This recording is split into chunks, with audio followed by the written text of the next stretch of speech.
how to record your screen on an Android phone. In this video, I'm going to show you how to screen record on any Android phone. And if this video helps you, please consider giving it a like and also subscribe to my channel because that really helps me out. And if you're trying to do this on a Samsung phone, check the description because it'll be slightly different. All right, to record our screen on an Android phone, all we need to do is swipe down from the top and you should see screen record at the top. Now, if you don't see it, swipe down again. And in this menu, you can swipe from right to left and look for screen record. If you still don't see it, select the little pencil icon and then just scroll through here and find screen record right there. Select the little plus symbol and then it will be added up to the top here. And I can drag this up to the very top if I want to. And now I can go back and it's saved. So all we need to do is select screen record and then it gives us some options. You can record one app.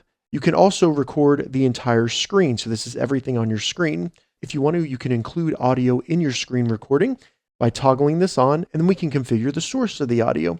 So it can be the device audio.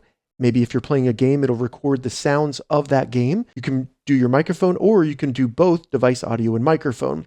So I'm just going to do device audio, and then we can also show touches on our screen.